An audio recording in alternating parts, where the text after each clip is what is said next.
This is the Saturday Morning Serial Podcast with your host, Amanda Ann.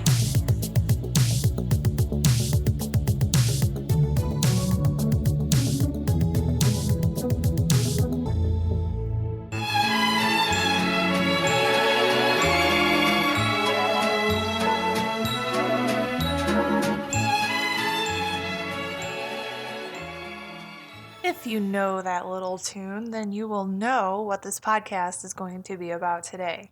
Hey, what's up, guys, and welcome to another episode of Saturday Morning Serial.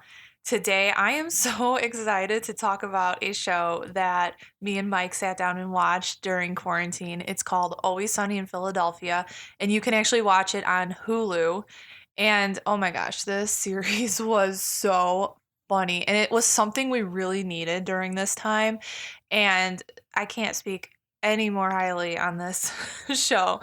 So, without further ado, let's jump right into it. And I can't talk about this show without laughing. So, Always Sunny in Philadelphia started out as a show written, directed, and produced by three good buddies named Glenn Howerton, Rob McElhenney, and Charlie Day. And together, these guys got signed on by Fox and produced this tremendously hilarious, fun, and binge-worthy series. The series debuted on August 4th, 2005, and to this day has a total of 14 seasons. So it'll take you a while to get through it all, but you'll get there. And it goes really fast just because these episodes are just so hilarious. And it makes the time go fast. You start an episode and then it's already done because you were laughing the whole time. So the premise of the series is about three guys and one girl, and they own and operate a bar named Patty's Pub. You got Dennis and Dee, who are twins, and they own the bar. Their friend Mac acts as the bouncer, and Charlie is the janitor, and he takes that job very seriously.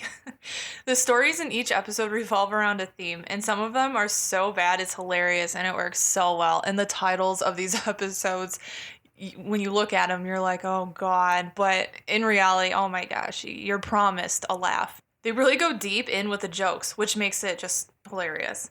To me, it's a sitcom that gets overlooked and should deserve more views. So later on, we get introduced to Frank, he is Dennis and Dee's, and I'm saying this in quotes, father.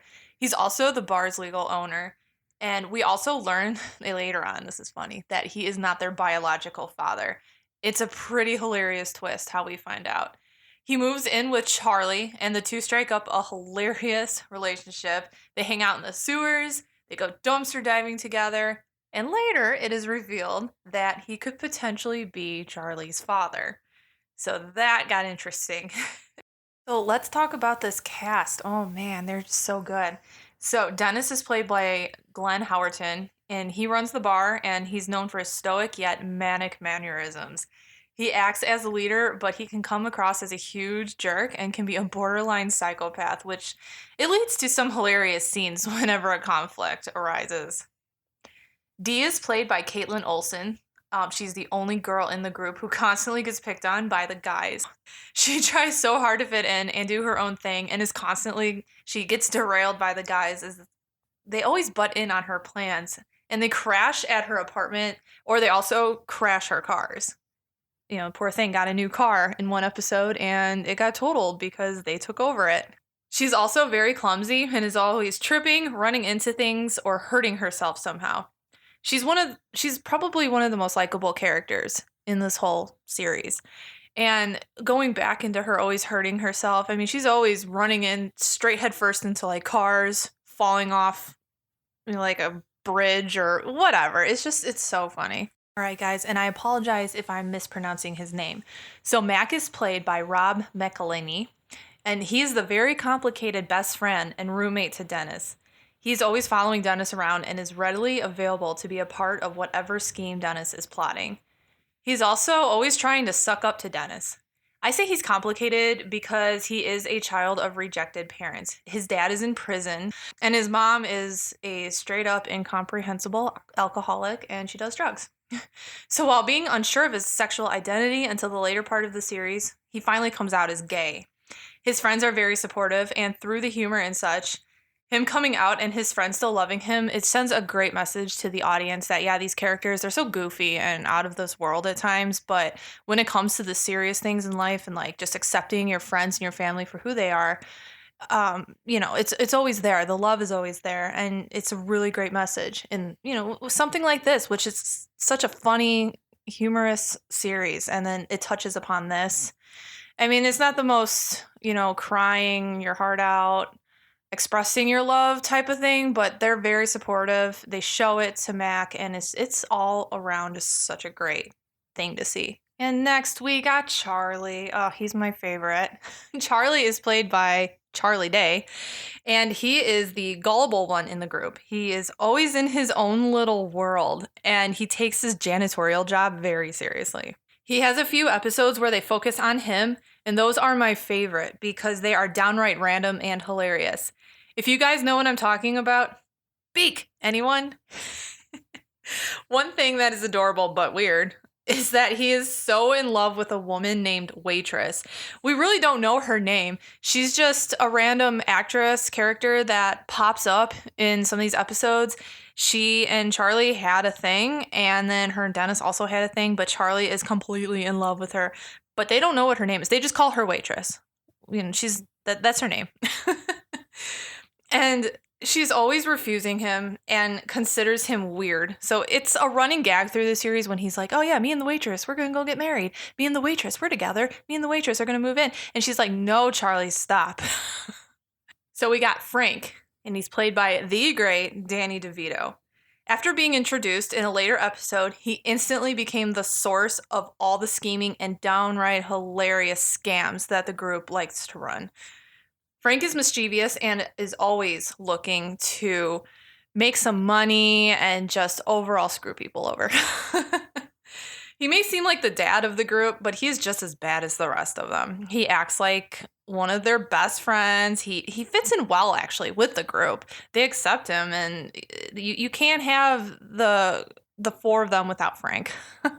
So he instantly makes the group of 4 5, and overall, he sticks to it throughout the whole entire series. He treats Dennis and Dee like complete crap, but I always find it funny how, even though he does that and Dee, just doesn't really like him that much, he calls her Deandra. As you by your full name, that's them. That's, you're their child, and it's just a sign of affection, in my opinion. I don't know. So him and Charlie are total bros, and they live in a messy, dirty apartment together, and they even sleep in the same bed.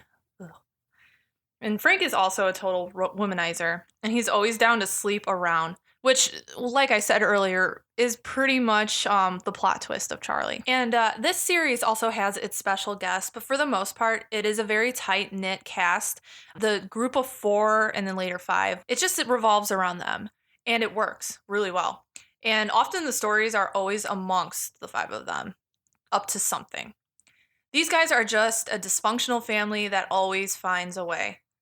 Kaylin Olson and Rob Michelini are even married in real life, and Charlie and the waitress are married in real life as well. So it's very much, when I say tight-knit, I mean it. So like I mentioned before, the show started off by 3 good friends, Rob, Charlie, and Glenn, and they actually had a very low budget. One big thing I admired about this show is that they took what they had and made it as best as they could.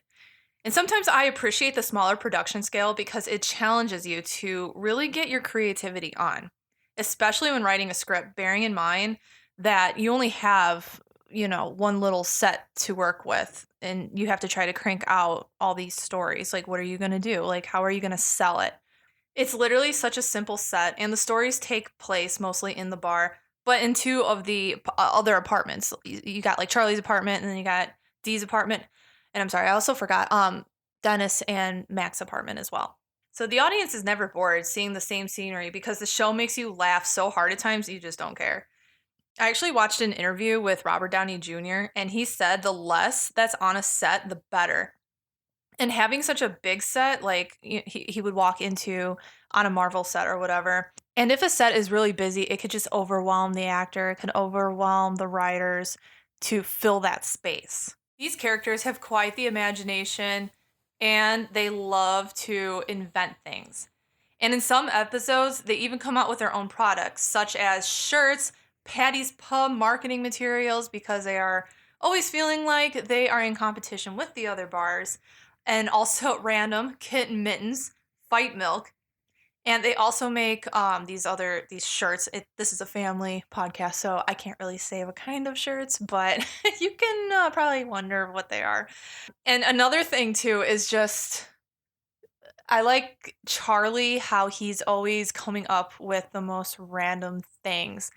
He says his favorite food is milk steak. I've never heard of a milk steak. Milk steak isn't a thing, but it's hilarious. So I'm going to talk about my top 3 favorite episodes. The first one is hands down the family fight one, which is basically they go on Family Feud. And the answers they come up with and just how they are on the show. Oh my gosh, so funny. We quote it all the time here. My second favorite one is the hostage episode where they are in a convenience store. The convenience store gets robbed, and they are trying to figure out how to get out, how to overcome the robber, and the scenarios they come up with are just great. And then the third one is probably the biggest breakout one. It's called The Nightman Cometh, and they put on a musical. And the song they sing and the characters they come up with, they were so popular. The actors, Danny DeVito, they all went on tour. I wish I got into the show at an earlier time so I could have saw that. I'm sure it would have been funny. But that one is definitely worth checking out, especially if you're curious about the show. Maybe you can just tune into that one and really get a taste of what the show's about. And I am really into shows that are you start from the bottom and then you work your way up and now you're here. You can definitely see how small the production was from the first season to now the 14th season. You can see how much it expanded, how much the set got a little bit bigger, just adapting to more of like their environment, that kind of thing. And they actually just signed on for another season, season 15. So I'm very excited about that. I think they're going to start filming this year, hopefully, because I'm really excited. We need more of this in our lives right now, especially now. So that's going to do it for the podcast for today. And next week, I actually am doing something for if you follow me on Instagram, I'm Disney Cowgirl. It's my Disney Instagram. I'm a huge Toy Story fan, like I said in an earlier podcast, and I reviewed Toy Story 4 after it came out. So you guys get to hear my retraction. So you don't want to miss that, especially if you've been following me on that. So I appreciate you tuning in, and I will talk to you next week. Thanks.